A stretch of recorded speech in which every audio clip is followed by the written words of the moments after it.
del país, de Monterrey, y hay algo interesante. Yo no sé, aquí debe haber gente también de Monterrey o que ha ido a Monterrey, pero cierto, ¿verdad? ¿Hay gente de Monterrey? Ya ven, siempre hay gente de Monterrey en todos lados. En todos lados hay gente, ahí están. Siempre hay gente de Monterrey en todos lados. No, pero sabemos finalmente lo que ha pasado en una región como Nuevo León, lo que le ha pasado a propio Monterrey, un poco salir de una narrativa más negativa y tratar de proponer una visión hacia adelante. Y me parece que Bárbara ahí ha jugado un papel importante. Y literal, Bárbara, me gustaría que nos platicaras tu propia reflexión sobre lo que significa este cambio cultural para hacer las cosas. Bárbara, por favor. Muchas gracias, Gabriela. Y también quisiera aprovechar el momento para agradecer a Women's Forum y al Board en México por empujar que este fuese el tema de cierre, el tema de cultura. Me parece que es sumamente importante. Y también quiero hacer un paréntesis porque me ha gustado mucho que mencionas la palabra corazón y hablando de la cultura y que estamos en México. A mí me gustaría rescatar algo para tenerlo en mente en nuestro diálogo. Leí hace muchos años que en la cultura chamula se saludan preguntándose ¿cómo está tu corazón? No se usa el ¿cómo estás? Y esto me lleva a mi historia en Monterrey. Cuando yo tenía 21 años y estaba estudiando en el TEC de Monterrey, tenía mucho miedo, mi corazón estaba aterrado, apanicado y lloraba todas las noches, no sabía por qué. Y un día dije, ¿sabes qué? Ya no puedo estar llorando, ya no puedo tener tanto miedo. Decidí tener una conversación honesta conmigo. A mí me gusta decirle con mi corazón. Y me cuestioné a qué le tenía tanto miedo. Escuché esta otra voz que me decía que tenía miedo porque había llegado la hora de hacer lo que tenía que hacer. Y yo siempre me vi como alguien que le encantaba la historia, viajar, aprender del mundo, la política, estos temas, dialogar. Pero mi otra voz me decía, Bárbara, pero eres una chava de Monterrey de 21 años. ¿Qué vas a hacer? Y la respuesta fue, tú ya sabes. Entonces me puse a negociar con el corazón o con lo que haya sido y pedí que me presentara a la gente que tenía que conocer para hacer eso que se me pedía de mí o esa misión. Y eso me llevó a ser periodista. Cuando fui periodista, justo, Gabriela, fue este tema de la guerra contra las drogas en Monterrey. Ya no salíamos a la calle, era un ambiente muy tenso, las conversaciones a mi alrededor, fueran empresarios, estudiantes, la gente en las tiendas, escuchabas que los maten a todos. Esa era la respuesta para terminar la violencia. Y a mí me gustaba pensar que había soluciones que quizás en nuestros medios locales no se estaban hablando, ideas, innovaciones para abordar este tema.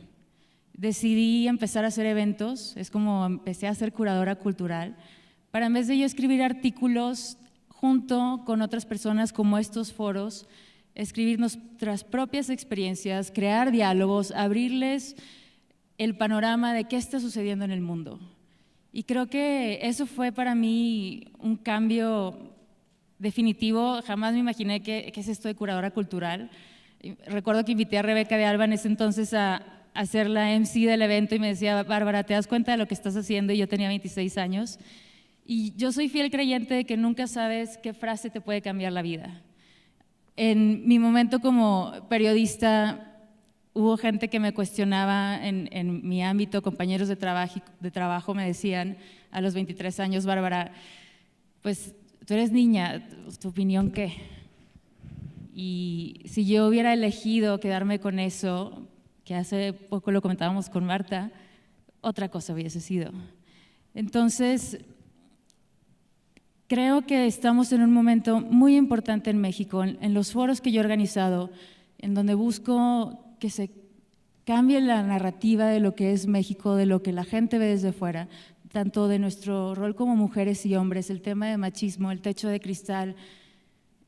Me encantaría que nos hagamos esta pregunta de realmente por qué lo estamos haciendo y para qué. Y si sí hay ese machismo que creemos o nosotras mismas lo estamos creando. Oye, Bárbara, pero hablas de cambiar la narrativa y yo nada más quiero confrontar un poquito lo que estás diciendo, porque dices, bueno, cambiar la narrativa y empezar a tener una narrativa más positiva. pero la narrativa se confronta con la realidad. Es decir, no me puedes inventar una historia. No me puedes decir, vamos a hablar de puras cosas bonitas, pero si mi entorno no es bonito, por mucho que me digas que vamos a hablar de cosas bonitas, no te la voy a creer y no me voy a sumar a esa narrativa. Entonces yo creo que el cambiar la narrativa tiene que ver con cambiar la realidad, porque lo otro es ficción, y la ficción es muy bonita porque te hace soñar, pero es solo ficción. Entonces, ¿cómo aterrizas, en el caso además muy concreto de lo que te toca vivir a ti en Monterrey y en general en Nuevo León y en general en el norte del país, cómo aterrizas esas ganas de cambiar una historia, pero con una realidad? Me encanta ese cuestionamiento que me haces porque ya me lo han hecho muchas veces y pareciera que es más negativo, pero en realidad, si observamos las críticas, tomamos en cuenta Twitter, las redes sociales, la gente tiende a enviar comentarios negativos mucho más que los positivos. Las historias de gente haciendo algo por alguien más son muchos más de aquellas que gente lastimando a otras personas. Yo creo, y aquí es donde entran los medios, que si le damos espacio a los emprendedores sociales o los emprendedores con un impacto positivo, nos daríamos cuenta que hay muchísima gente haciendo ese bien. Y justo fue la tarea que me di, porque en mi idealismo yo decía, bueno, siglo XXI, teníamos a Frida Kahlo, estaba Gandhi, antes del siglo pasado estaba Einstein, Chaplin. Seguro hay gente así hoy, no creo que hayan sido exclusivos para el siglo pasado. Y mi tarea fue buscar a esa gente, que probablemente no se vestían igual, no hablaban igual, hacían las cosas de otra manera. Y fui buscando estos personajes, fueran las personas que yo invitaba, que me gusta invitar. Y la gente en estos foros eran foros de 6,000, 8,000 personas, donde sí quiero recalcar algo, eran foros donde personas de diferentes clases podían asistir. El contenido se le ofrecía a todo mundo, jóvenes de todas las edades, porque la gente al final yo notaba que tenía sed y lo agradecía. Entonces sí es un punto importante el que traes a la mesa, que quizás los números apuntan muy rojos, pero si en verdad en los medios a diario se publicaran todo lo positivo que hace alguien más por la persona que está junto a ella, nos llevaríamos muchas sorpresas. Bueno, Marta de Baile, tú estás en medios, eres empresaria, eres mamá, eres alguien que también has vivido a lo largo de estos años las transformaciones de lo que implica ser mujer y hacer las cosas. Y sé que tienes una reflexión muy personal de esto de lo que estamos hablando. Marta, por favor. Bueno, ya saben que yo soy un poco menos políticamente correcta. Qué creo bárbara, que, dices. y creo que también en este foro, porque veo que todo el mundo está súper serio, es el cierre del Women's Forum aquí en México. Yo creo que esto sí se sienta como una verdadera conversación entre todos ustedes y nosotros, porque al final este es el intercambio que vale la pena y la razón por la cual todos estamos acá. Yo siento que mi perspectiva tiene que ver con una postura un poco más individualista. Y se los digo por esto. Porque yo soy una fiel creyente y sé que en los últimos días en el Women's Forum se han hablado mucho de políticas públicas, se han hablado mucho de reformas de ley, se han hablado mucho de la cantidad de oportunidades, de los puestos gerenciales y hacia arriba que podrían acceder las mujeres, el porcentaje de pago que gana un hombre versus el de una mujer, y sé que ese ha sido un tema recurrente. Pero a mí me gustaría ir, ya ven que la psicología es lo mío, y esta es mi vivencia como bien personal, desde el punto de vista como locutora, cuando a los 19 años, yo emocionadísima de que me habían dado un trabajo en radio, 19 años, o sea, nadie aquí tiene 19 años, ¿verdad? ¿Alguien No. tiene 19 años aquí? Todas tuvimos 19 años, y Nadie. a los 19 años eres poco menos que un imbécil. Entonces, a los 19 años… que llegue el dueño de la estación que tiene toda la autoridad moral para decirte si eres buena o no para hacer radio, pues hace una mella impresionante, sobre todo pues en una almita frágil, con una autoestima débil que tiene uno normalmente a los 19 años. Y cuando a mí me corrieron a los 6 meses de estar haciendo lo que más me apasionaba, eso hubiera podido ser un gran momento para yo decir… Claro, el señor, que es como 44 años mayor que yo, que me lleva 20,000 años de calle, debe de saber de lo que está hablando. Pero ¿por qué yo al mes siguiente estaba en una segunda estación de radio trabajando con un turno al aire de 4 horas. Esa es una pregunta que yo hasta la fecha me sigo preguntando. Y yo creo que desde ahí es de donde también tenemos que trabajar. Porque no importa lo que te diga el gobierno, no importa la reforma de ley que hay allá afuera, no importa los permisos y las bondades y los privilegios que armen para nosotras las mujeres. Si uno no se la cree, nadie te la va a comprar. Y eso nadie te lo da. Como me dijo mi mamá hace muchos años cuando yo me estaba divorciando, que es un poco lo que les quiero decir yo hoy. Nadie puede tener dignidad por ti. Y nadie puede creer en ti más allá de lo que tú crees en ti. Y discutíamos ahorita fuera de este foro allá atrás, tomándonos un tecito, y decía, Gaby, sí, pero lo que pasa es que el feedback o la retroalimentación social que te da la gente, más la preciosa retroalimentación social, familiar, que te dan las familias disfuncionales del 99.9% de este foro, pues no ayudan mucho. Sin embargo, independientemente del feedback que tienes, porque yo el día que salí a buscar fondeo para Bebemundo, cuando todas las .com se habían ido al diablo, cuando nadie estaba invirtiendo en tecnología, y yo, que no fui como mis hermanos a Harvard, que no tengo un MBA y que de milagro pasé sexto de prepa, porque mi mamá dijo sobre mi cadáver, me tuve que enfrentar a presentar un business plan en frente de puros hombres, que en cuanto entré al cuarto, inmediatamente sentí la energía de, es una vieja.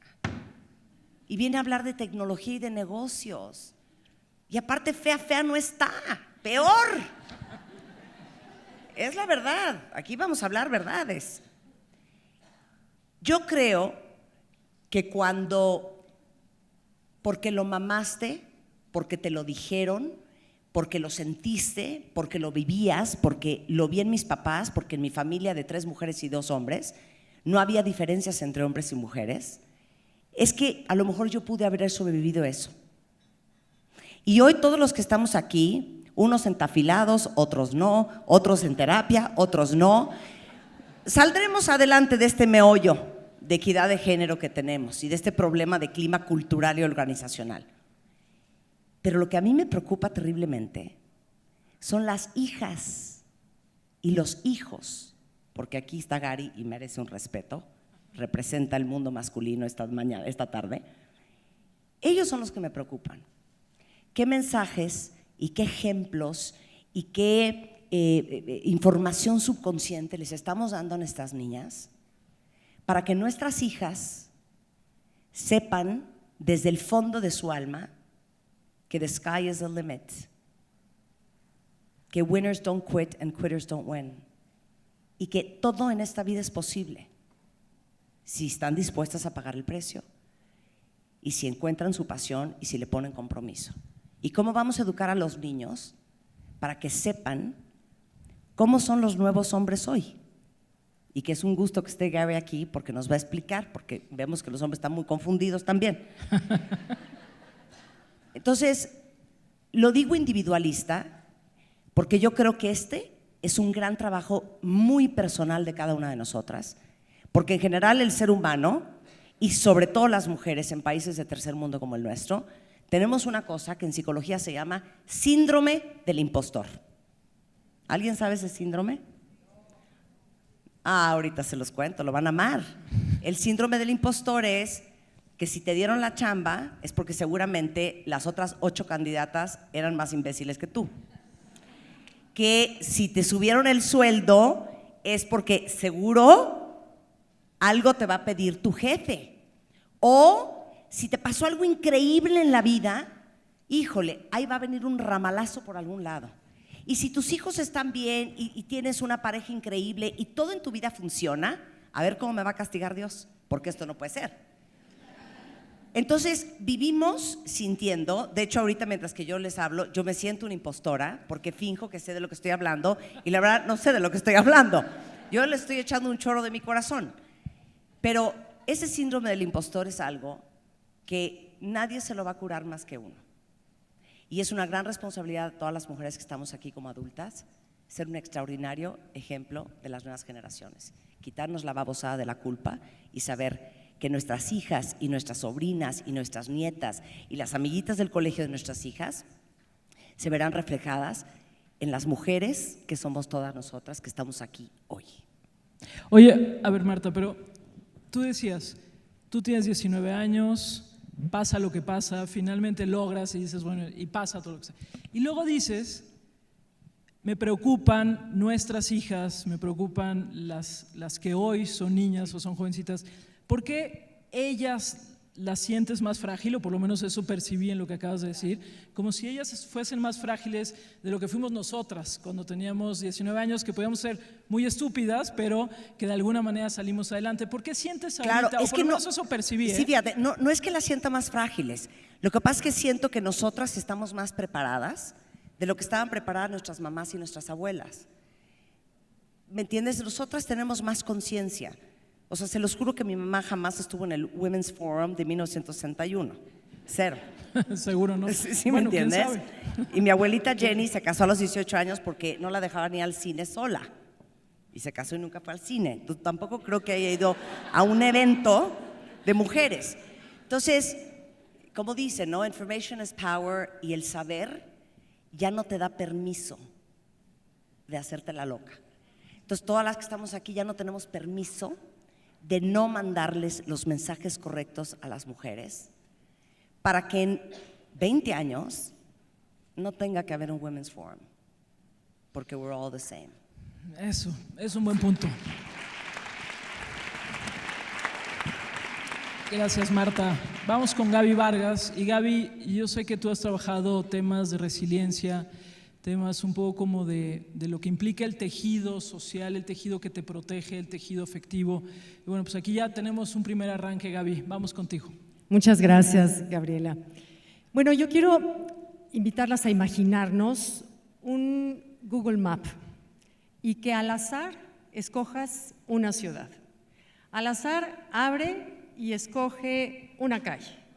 Y de la calle escoges a un transeúnte al azar y a ese le preguntas o le dices, ¿cómo siento el problema que estás pasando? Y te va a decir, ¿cómo lo sabes? Cualquier persona que tenga más de 30 años en este planeta ha vivido situaciones difíciles, pérdidas, dolores, enfermedades, etc. Entonces, el mundo, esa es la realidad, no vamos a cambiar la realidad. Lo que yo tengo que cambiar es cómo veo y desde dónde veo esa realidad. Entonces, les quiero presentar hoy, ya nos presentamos, y hoy quiero presentarles a ustedes a su corazón. Quiero que por favor pongan la mano aquí en su corazón, sientan cómo late, el mío está a todo lo que da, sientan cómo late y se den cuenta de ese centro de poder que tenemos aquí adentro, que late 100,000 veces al día, 26 millones de veces al año, y no me acuerdo la cifra en la vida, son trillones. Al menos a mí nunca me ha pedido 15 minutos para irse a tomar un café. Es una máquina que funciona tan eficiente que no hay máquina terrestre fabricada por el hombre, no hay ingeniero mecánico que pueda duplicar la eficiencia del corazón. ¿Por qué me voy al corazón? El corazón, por siglos, por todas las religiones, tradiciones culturales, a lo largo de que el hombre es hombre, se han referido al corazón como el centro de inteligencia, el centro de poder que tenemos, es el centro de sabiduría, lo que nos conecta con el más allá. Y en esta era nueva, donde tenemos toda la tecnología apabullante, donde las pantallas nos distraen de todo tamaño, donde la prisa es lo cotidiano, hemos arrinconado al corazón y lo tenemos ahí al pobre ahí arrinconado y no hemos retomado el poder que tiene. Ese poder del corazón, cuando está en coherencia, ¿han visto, por ejemplo, cuando hay una parvada de pájaros que todos se mueven al mismo tiempo? O los peces que todos pareciera que a una misma señal todos se mueven al mismo tiempo. Eso se le llama en física coherencia. Cuando nuestro cuerpo, nuestro corazón está en coherencia, le da orden a todos nuestros sistemas digestivo, inmunológico, respiratorio, en fin. Le da orden para que trabajen en una sinfonía maravillosa, le llegue oxígeno a nuestras células y tengamos claridad mental, lo que se llama facilitación cortical.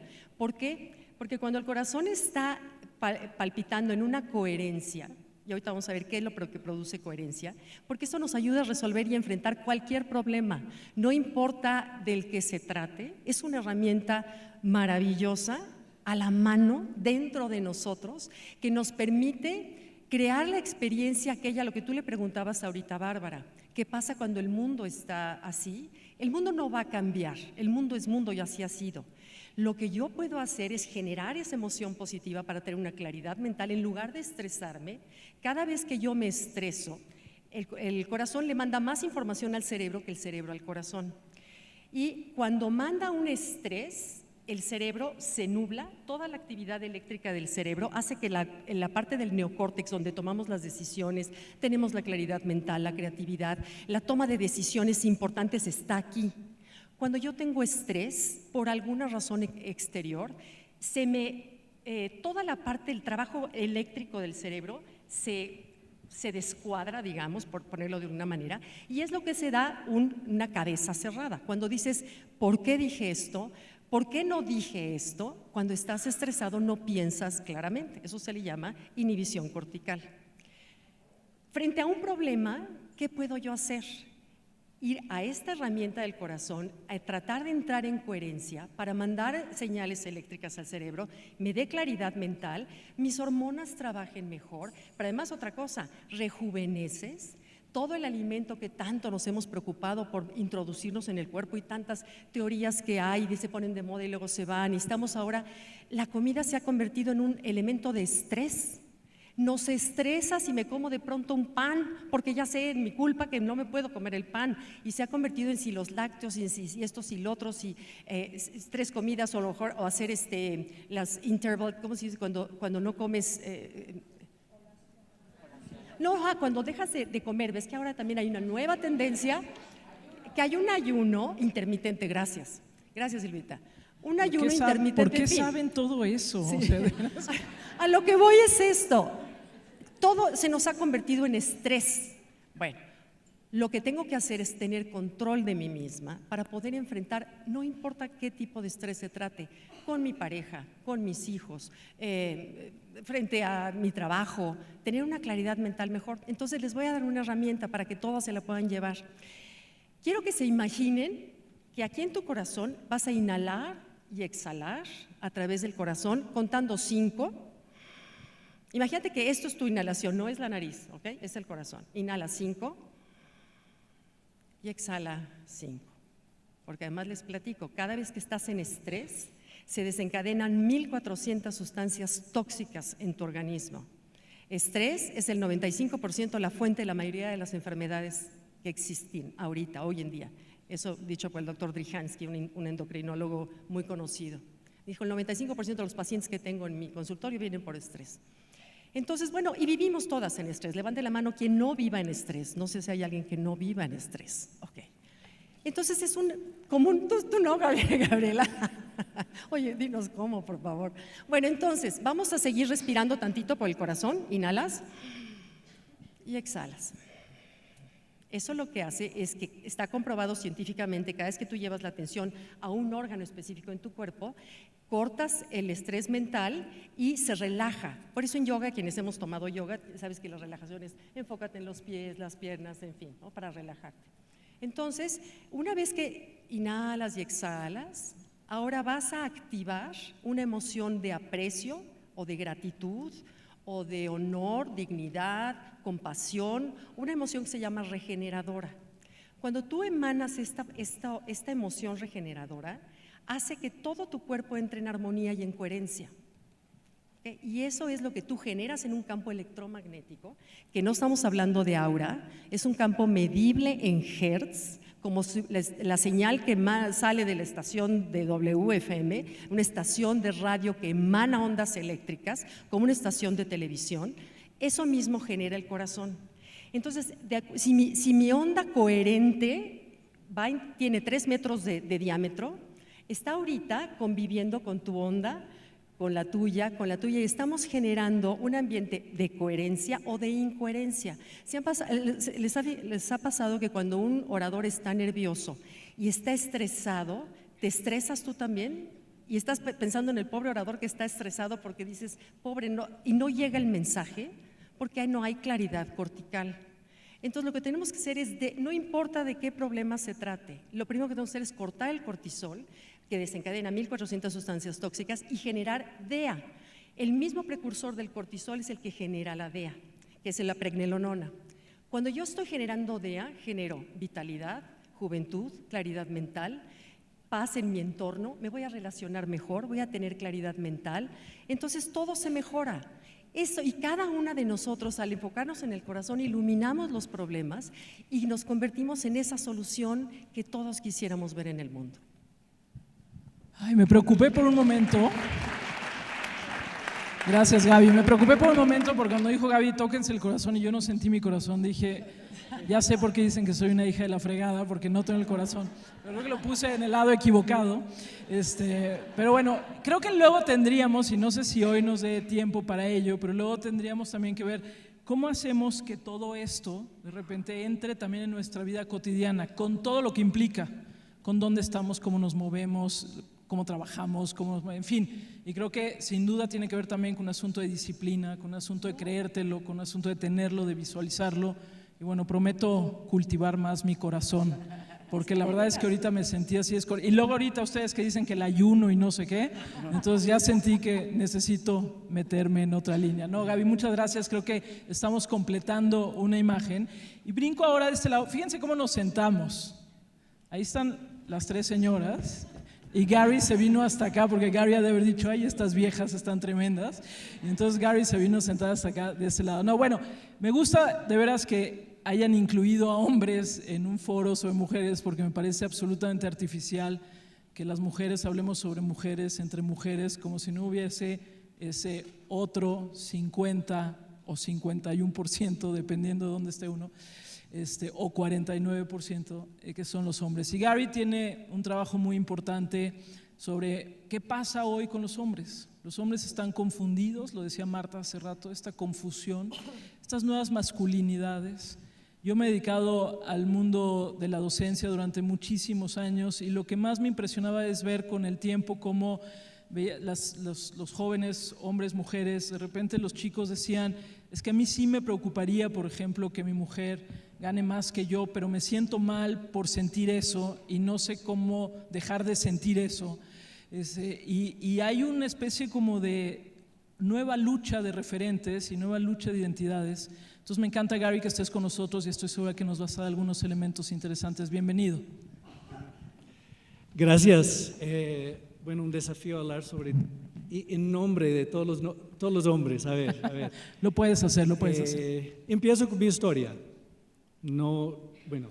Cuando era niño no pensaba, yo voy a crecer para ser un activista trabajando equidad de género a favor de ese tema. Entonces cuento un poco cómo entré. Tal vez un poco como ese imbécil con 19 años. Yo fui para Brasil, que luego había salido de la dictadura. Entonces una grande onda de derechos humanos, activismo en las calles, y yo trabajando en el tema de derechos humanos. Entonces trabajé con UNICEF durante algunos años y coordiné una investigación con niñas que estaban vendiendo sexo en bares y diferentes lugares en Río y Recife. Y cada noche que íbamos, siempre había un nuevo grupo de niñas, 14, 15, 16 años, 17. Y cada noche los hombres eran los mismos, o casi siempre los mismos, ahí buscando las niñas. Y yo pensaba, podemos entrevistar a las niñas para siempre, sabemos algo de sus caminos, por qué están aquí vendiendo sus cuerpos, cuáles son los riesgos y factores, pero ¿por qué no preguntamos a los hombres? ¿Por qué están aquí comprando sexo con niñas con 14, con 15 años? Y me interesaban no solamente los que estaban comprando sexo, pero los que estaban ahí como amigos o compañeros o cuates, que no creían que era algo válido, pero no decían nada. Y la gran mayoría de los hombres en los bares no creían que era algo válido. Un hombre adulto pagar sexo con una niña de 15 años. Entonces preguntamos, ¿por qué no dice nada?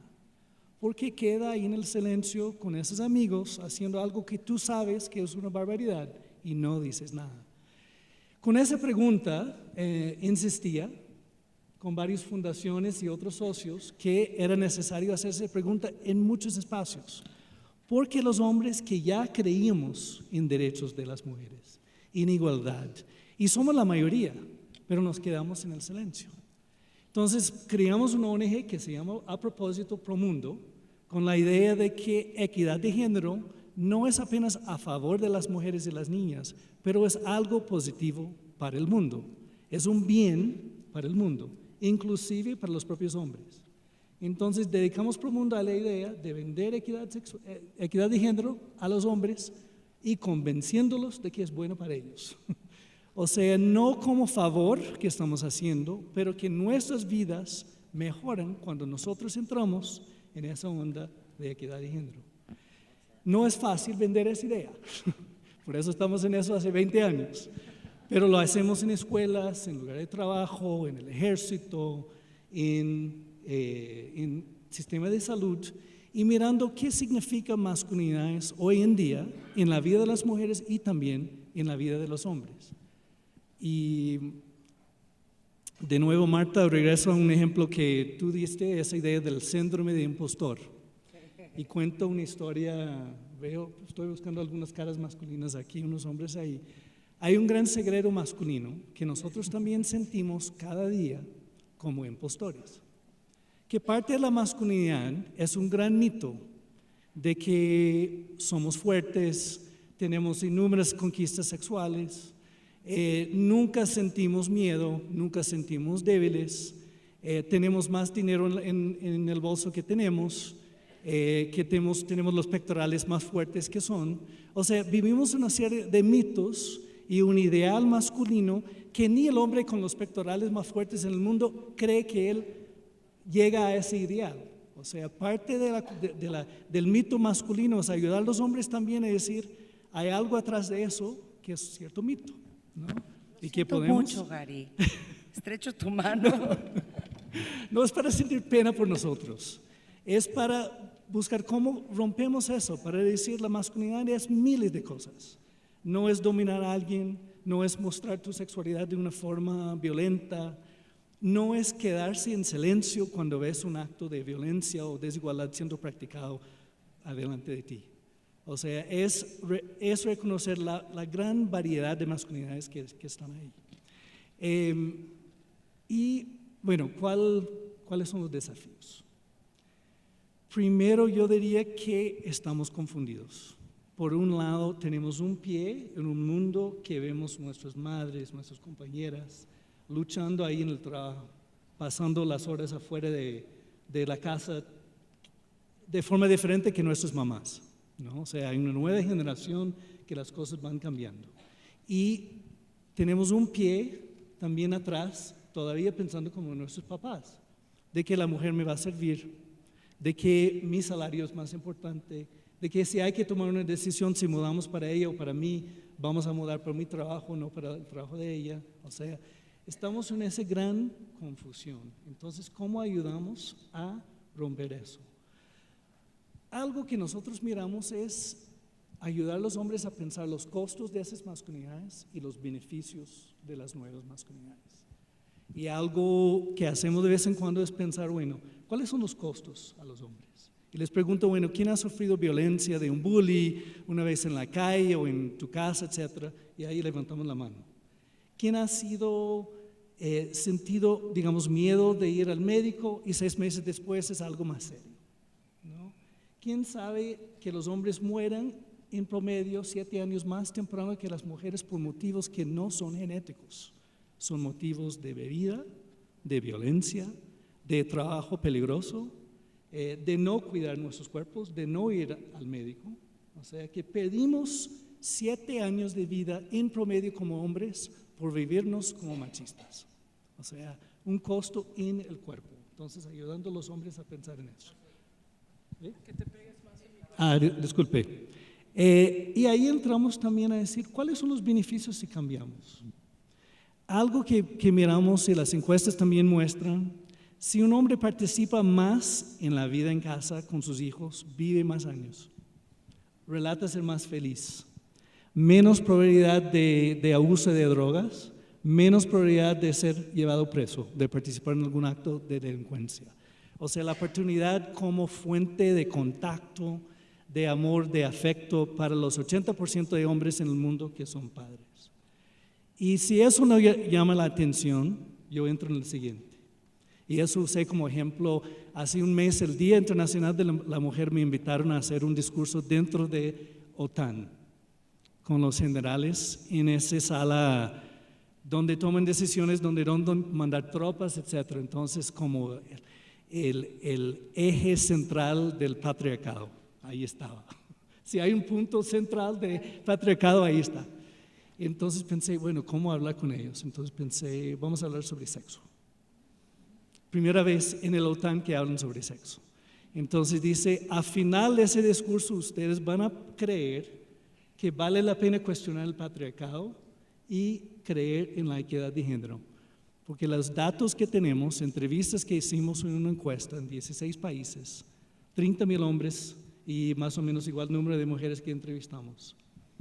Cuando el hombre participa de forma más igual en casa, él es más feliz, la compañera es más feliz con él y más feliz también con la vida sexual. Con él, es importante notar. No con otro, con Claro. él. Aunque Importante estamos- acotación. Yo iba a decir, aunque estamos bien cansadísimas, Ahora, tengo que decir para los generales, no significa que si lavas platos hoy puedes acabar en la cama. Es un promedio, es un promedio. Pero lo planteamos con ese sentido, o sea, con chiste, con lo que necesitamos para llamar la atención a los hombres de que nosotros estamos en eso. Equidad de género no es un favor para las mujeres. ¿puedo decir No. algo rapidísimo? Estaba pensando en todas las que tenemos hermanos, papás, jefes, maridos. Es una gran labor de venta porque te la pasas vendiéndote. Yo creo que tienes que tener la tranquilidad de saber que sí, probablemente tengas que hacer el doble de esfuerzo de un hombre para comprobar que eres igual de fregón a aquel. Está bien. Entonces es una gran labor de venta, pero es también una gran labor de educación. De reeducar a nuestros papás, reeducar al marido, reeducar a nuestros hijos, reeducar a nuestros hermanos. ¿Cómo se hace eso? O sea, ¿qué les decimos? Nosotros siempre empezando buscando a los hombres que ya creen en la equidad de género. Y eso estuve hace 3 semanas en Afganistán, país de gran opresión en las mujeres, tenemos las imágenes en la cabeza, es todo verdad. Pero encuentras ahí hombres jóvenes que dicen, yo no estoy a favor de eso. Tengo odio a lo que hicieron el Talibán. Y me acuerdo un momento en la vida antes del Talibán donde las mujeres tenían más libertad. Tú encuentras en cualquier país del mundo hombres que ya tienen un pie dentro de equidad de género. Entonces sí, necesitamos cobrar a los hombres, llevarlos presos de vez en cuando usan violencia, sí, hay que hacerlo. Pero yo creo que el cambio ya está aquí. Hombres jóvenes, hombres no tan jóvenes, que ya creen que la equidad de género es un hecho, es necesario, es un bien para todos nosotros. Entonces yo puedo mirar el mundo y decir, bueno, 1 en cada 3 mujeres sufre violencia de alguna forma de un hombre, ¿no?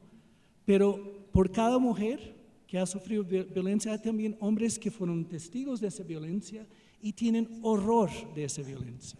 Entonces es ahí que yo veo el optimismo de ver que hay cambios, claro.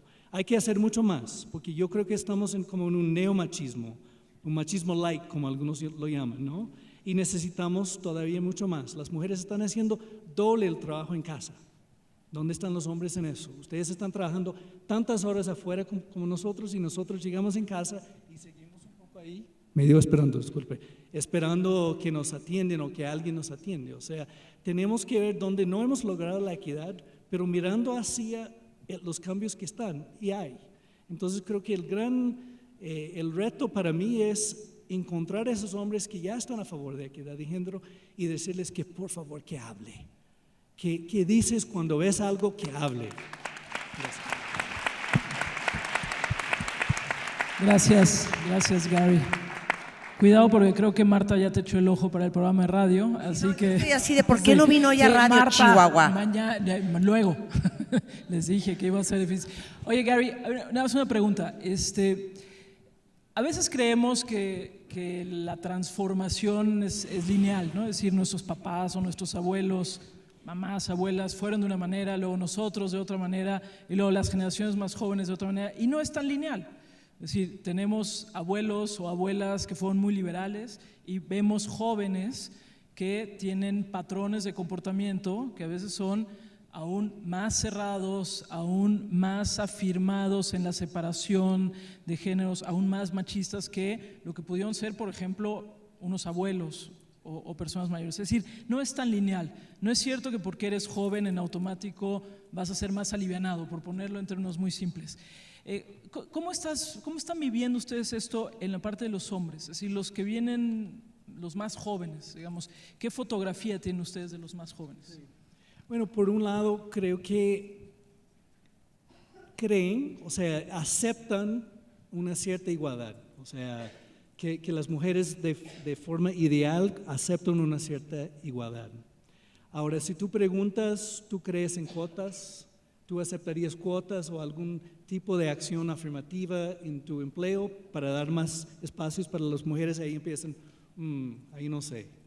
Ahí, o sea, eso empieza a tocarme personalmente, ¿qué significa eso?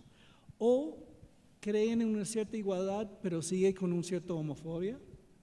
O creen que hay un cierto tipo de pedazos de machismo que siguen ahí, aunque creen en algo de equidad de género. Entonces, como tú dices, no estamos en cambios lineares, ¿no? O dicen, sí, habría que tratar a mi hermana y mi madre de forma muy, con respeto, pero al mismo tiempo tiene actitudes de presentar o ver el cuerpo femenino como objeto. Ahí entramos con sexting, con todo eso. Entonces, matarían a alguien que haría eso con su hermana, pero lo hace con la hermana de otro. Entonces tenemos todavía, digamos, esa complejidad, ¿no? de cambio. Por eso ahora hay que preguntar mucho y pasamos mucho tiempo con encuestas, con entrevistas para entender dónde están y no suponer de que es un ideal como logra. No es como hacer un checklist y equidad de género lo logramos hoy. O sea, no es así en mi casa, no es así en la sociedad. O sea, es cada día. Negociamos en la mesa de la cocina que es igualdad. Bueno, les advertí que podíamos quedarnos aquí 3,000 horas, pero ya me dijeron que pasemos a preguntas y respuestas. No sé dónde está aquí está. La verdad es que no sé si hay un micrófono, si no hay un micrófono. Ahí está el micrófono. Entonces, si son breves, ya sé que lo estamos haciendo nosotros que no fuimos breves, pero si ustedes son breves, podemos hacer más preguntas, por favor. Buenas tardes, María Cristina Ortegón de Women Ambassadors Forum. Bueno, mi pregunta es para Gary, pero para el resto de las panelistas. Como saben, Francia, tanto como otros países de Europa, ya adoptaron la ley de castigar al cliente de la prostituta en lugar de castigar a la prostituta. ¿Qué opinan de esa ley? Y si es una ley que podría aplicarse en México para dejar de ver al cuerpo, en específico el cuerpo de la mujer, como algo que se puede o se debe de comprar. Híjole, eso merece un aplauso. Si quieres contestar y luego si alguno de ustedes igual quiere hablar también de México, pero a ver, Gary, es que te preguntaron directo. No, yo ya aplaudí, yo ya me manifesté. Marta ya hasta pidió un aplauso. A ver, Gary, si quieren, y ahorita te retomamos acá. Es una pregunta importante. Sí. ¿Castigas al cliente? Bueno, yo creo que sí, castigar al cliente es mejor que castigar a la mujer trabajando o el hombre trabajando en servicio sexual. Yo apoyo el modelo brasileño, el modelo holandés, que cree que legalizar la prostitución o la venta de sexo con adultos causa menos mal que penalizarlo.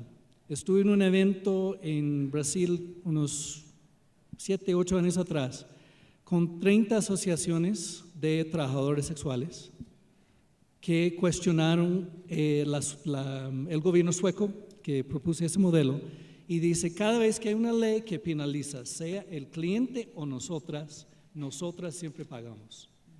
Entonces, el menos daño sería para mí seguir el modelo holandés.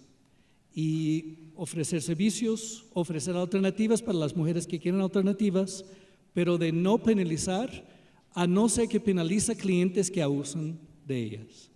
Sé que es un tema muy polémico en el momento, pero nosotros en una línea de derechos humanos y mirando también la cuestión de VIH-Sida, creemos que ese modelo no es perfecto, pero es preferible. ¿Para qué me voy a pelear con Gary? ¿No? Bueno, a ver, más preguntas. Es que no sé dónde quedó el micrófono. A ver, por acá, este lugar, de este lado no hay preguntas, ¿no, verdad? Porque luego les estoy dando la espalda y van a decir que no. Pero aquí hay muchas preguntas, venga. Hola, buenas tardes a todos. Si te pegas tantito más el micrófono, oímos mejor. Es para todos esta pregunta y tiene que ver con la resiliencia. Yo creo que ninguno de ustedes ha evitado pasar por el fracaso. ¿Qué es esa fuerza o de dónde viene esa fuerza interna que los empuja a seguir adelante?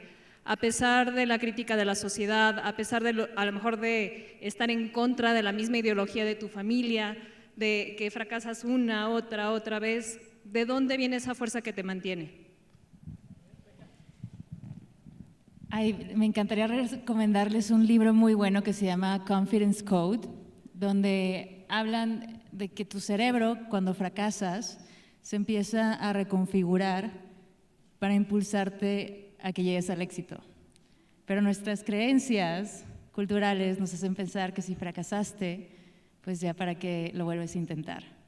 Y quisiera aquí hacer mención de Leti Gasca, por aquí ha de estar.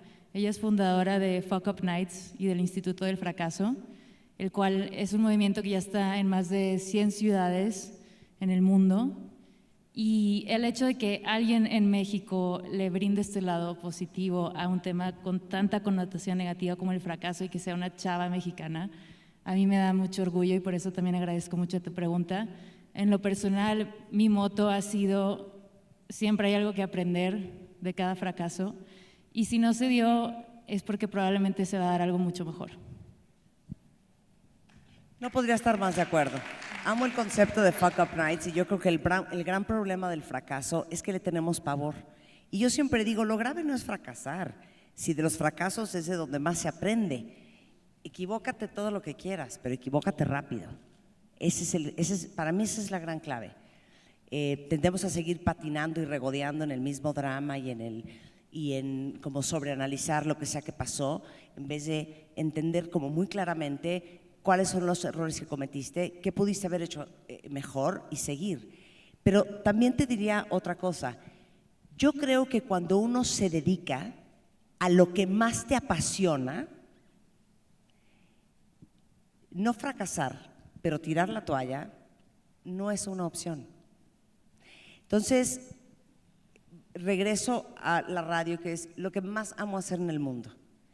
Cuando me dijeron que era malísima para hacer radio, es que no había otra opción.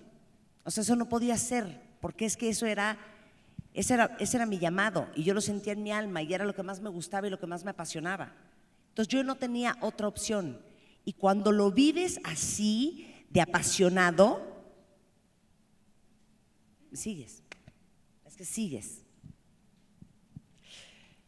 Bueno, mira, las veces que yo bueno, perdón. Por favor, paren. Es que si no acabamos nunca. A ver, Gaby. Las veces que he fracasado, recuerdo la primera vez que di una conferencia, tenía una hora para hablar y a los 15 minutos se me había acabado ya todo el tema de la hora.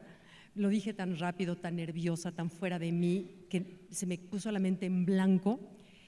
Y yo me acuerdo la mirada de mi mamá, así en el asiento viéndome, y yo me autocriticaba peor, pero también recuerdo que después de esa conferencia, algo dentro de ti te agarra de aquí y te saca adelante y dices, me sobrepongo a esto.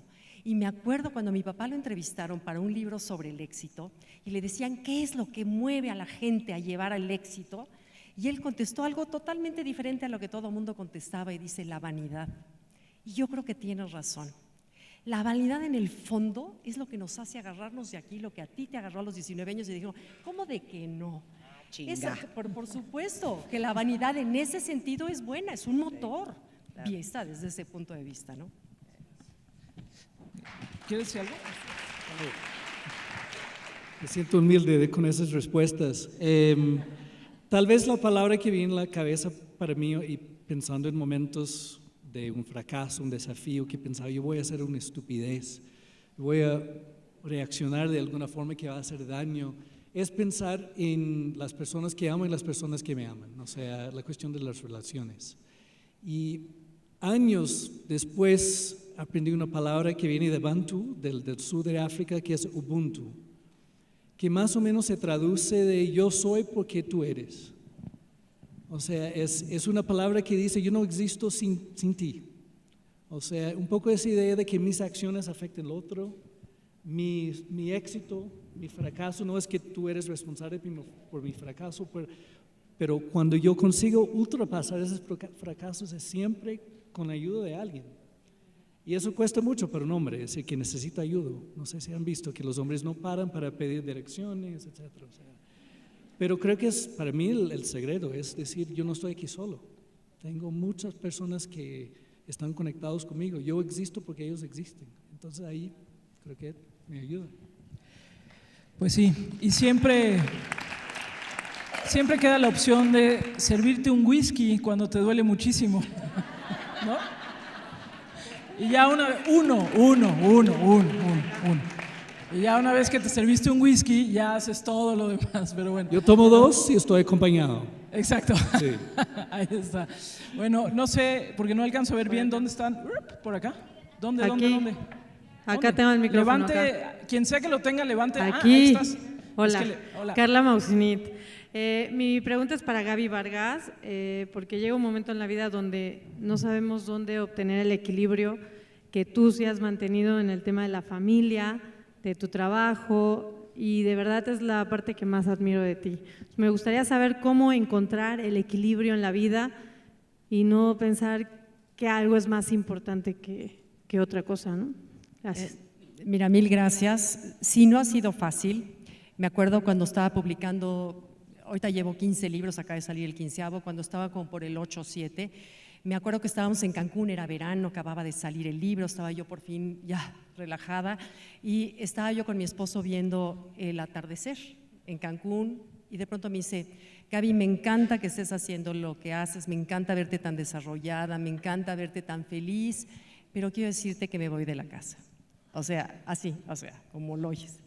Bueno, el mar de Cancún se me hizo un hoyo negro, se me fue, se lo comió la tierra y en ese momento, porque me dijo, me siento el último lugar en tu lista de prioridades. O sea, te digo, no ha sido fácil. Esa fue la llamada más grande de atención que he tenido en mi vida, y aprendí, pero aprendí como no te puedes imaginar.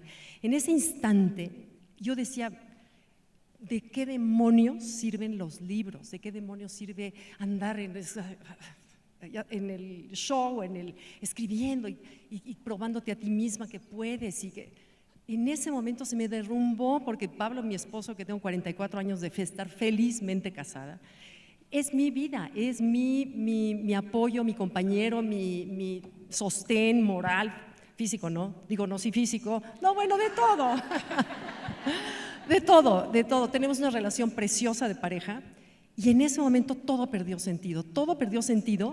Y en ese momento cuando yo le iba a decir, hablar algo, llegan mis papás con mis hijos, hola, ¿cómo están? Y ya sabes, yo con el mundo en sótano 3 y en la noche, por supuesto, hablamos con él. Y lo que me llamó la atención fue la tranquilidad con lo que me dijo, no fue el enojo del portazo. Ya sabes, en que dices, ay, mañana se le pasa, ¿no? No, era pensado y se lo creí y me lo creí. No, bueno, no, conozco a mi marido es muy tranquilo para decir las cosas, entonces sabía que estaba pensado. A partir de ahí decidí que todas las pequeñas y grandes decisiones tenían que ser orientadas a ese rompecabezas que yo quería ver en el final de mi vida. Yo quería tener una familia, vengo de una familia muy unida de 7 hermanos, mis papás siempre nos enseñaron amor y nunca tuve un mal ejemplo en mi casa, nunca oí una mala palabra en mi casa, entonces yo quería seguir eso. Y todas mis decisiones en que me costaron decir que no a presentar libros en Sudamérica, decir que no a traducir el libro en inglés porque tenía que hacer una gira en Estados Unidos, eso que dices, bueno, ¿esto qué me va a quitar? Me va a desbalancear, o sea, no es fácil el precio, pero a la larga aquí el corazón del que les hablaba es el que está contento. El ego a lo mejor no, pero el ego grita y el corazón susurra y te habla a través de sensaciones. Esa sensación de que incómoda, de no es por acá, ese es el lenguaje del corazón. Y bueno, así fue, siguiendo y aprendiendo de esa caída, aprendiendo de esa lección, fue como encontré en el vacío, encontré que lo que quería era el opuesto, el amor en mi vida y junto a mi marido. Gracias, Gaby. Creo que por acá, ¿verdad? Sí. Hola, yo soy Ethel Soriano de Grupo Imagen y hay algo que me gustaría comentarles y preguntarles. Entendemos que tenemos la suerte de venir en un nivel socioeconómico privilegiado. La mayoría de la gente no lo tiene. Nosotros y muchas mujeres están criando de forma negativa. Estamos criando machos y estamos criando mujeres sumisas. ¿Sí se oye ahí? Ahí ya. Tenemos que hacer un cambio radical, como decía Marta, no importan las políticas públicas, tenemos que hablar de educación, de crianza.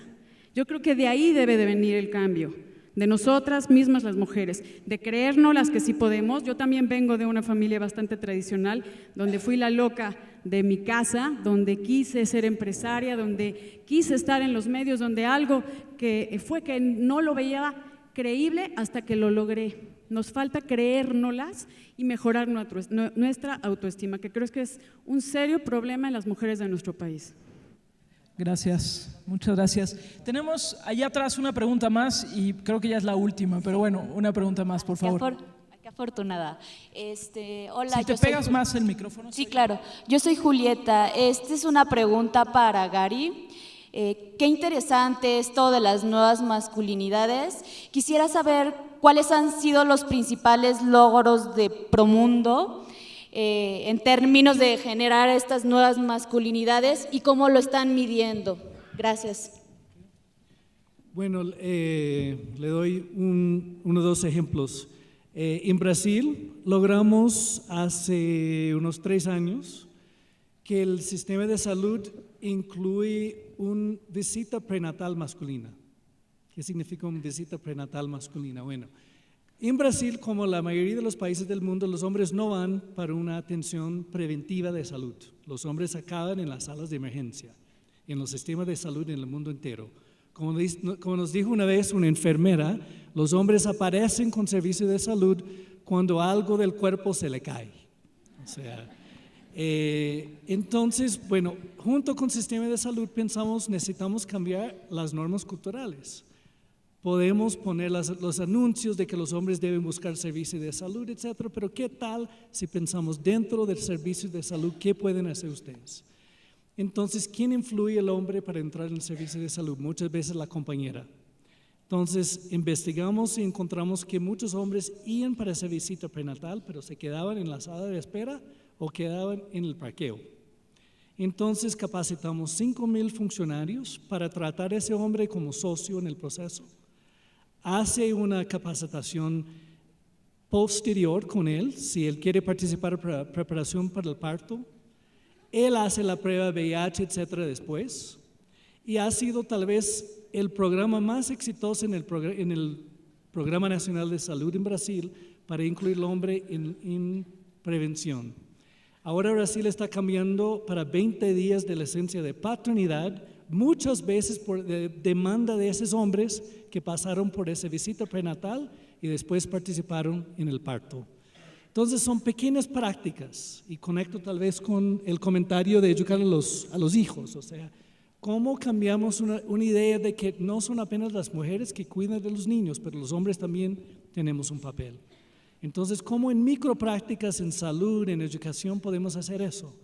Otro es que trabajamos con guarderías para pensar cómo hacer para traer los hombres aquí, parar de escribir notas para las madres y escribir también para el padre.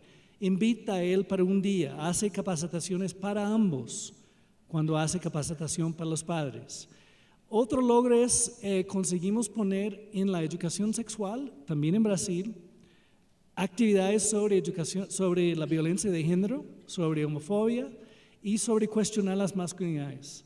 Y ahora hay más de 15,000 profesores capacitados en Brasil para ofrecer eso dentro del sistema de educación pública. Digo pequeño en un país con 200 millones de habitantes, pero es eso para pensar grande, o sea, cómo usar las políticas públicas, pero pensar el cambio de las culturas. Pues muchísimas gracias, gracias a todos, gracias al Women's Forum, que tengan una bonita tarde.